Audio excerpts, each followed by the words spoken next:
जैसे वृक्ष है गो सिंचत है क्षीर गाहे, लेत है अहीर दोहे बछड़ा बिचारे।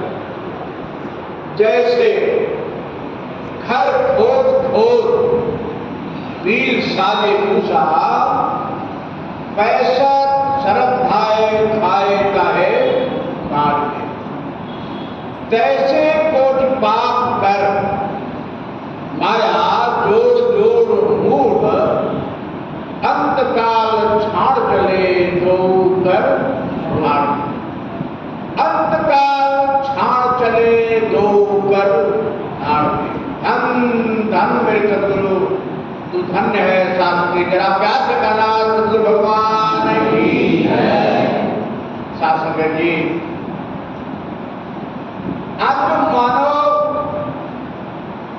प्रवृत्तियों का जो है, उसका महापुरुषों ने बहुत ही सोच समझ करके सोहनी मिसाल देते हुए तमाम उदाहरण देते हैं। शास्त्री जी, हम सब जब सतगुरु से ज्ञान लिए तो 5 वचन में जो पहला वचन था, पहला पद था, शास्त्री जी ने क्या कहा? ये तन, ये मन और ये धन इसका है। तो हमने कबूल किया कि ये सब जो है परमात्मा का है। या शास्त्री जी, मनुष्य जीवन में सबसे बड़ा अगर दुख का कारण है तो यही है कि जब मैंने कहा कि सब कुछ परमात्मा का है और मैं उसे अपना माना। सो परत्र दुख पाप ही सिर धुनि धुनि पछताए, काल ही कर्म ही ईश्वर ही मिथ्या दोष। क्या करती है परमात्मा? परमात्मा की कोई गलती नहीं है। गलती है हमारी प्रवृत्तियों की, जिसको स्वीकार करने के बाद भी लालच ऐसा है, अहंता और ममता ऐसी लगी हुई है कि कहते हैं कुछ और करते हैं। यही तो दुख का कारण है, यही दलदल है। शास्त्री जी, हम किसके बेटे हैं? हम राजा के बेटे हैं। राजा का बेटा कभी भिखारी नहीं होता। परमात्मा क्या है? दाता है। तो दाता का पुत्र कभी भिखारी नहीं होता, उसको तो दाता होना चाहिए। इन्हीं चंद लाइनों में महापुरुषों ने बड़ा सोहनी मिसाल देते हुए समझाया है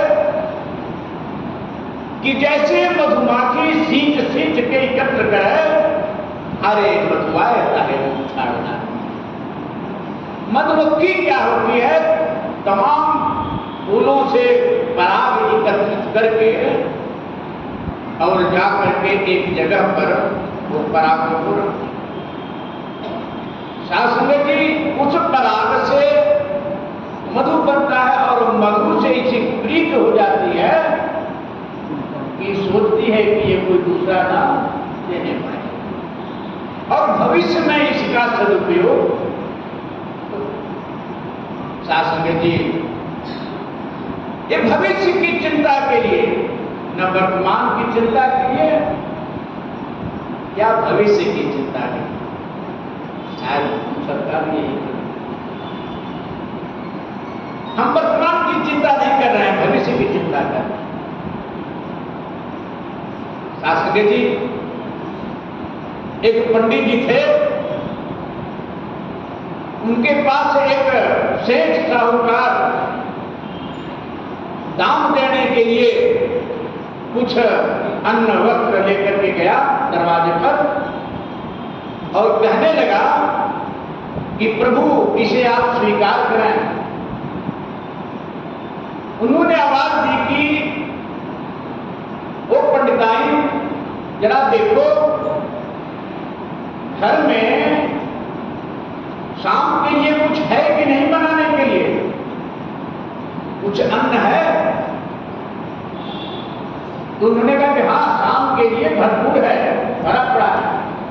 कोई मेहमान भी आएगा तो भूखा नहीं जाएगा, पहले जाओ, कोई जरूरत नहीं है। सेठ ने कहा, अरे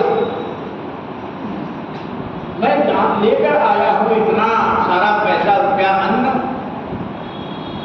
और मुझे 10 पुष्ट की चिंता है, और इनको अभी शाम का है लेकिन सुबह की चिंता नहीं कर रहे हैं।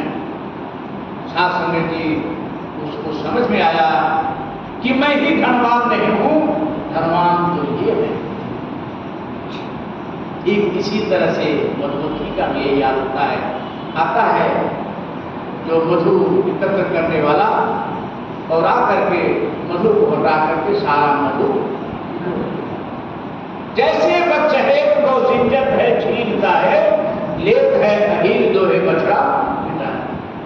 सासू बेटी गौ माता अपने बछड़े के लिए पिनाव करती हैं, दूध इकट्ठा करती हैं, लेकिन जो गौ का पालन करने वाला होता है, जो दूध निकालने वाला होता है, वो आता है बछड़े को एक जगह बांध करके और सारा का सारा दूध पी लेता है। सासू बेटी तीसरी लाइन में भी यही कह रहे हैं कि जैसे घर खोद खोद बिल साजे मूसा, पैसा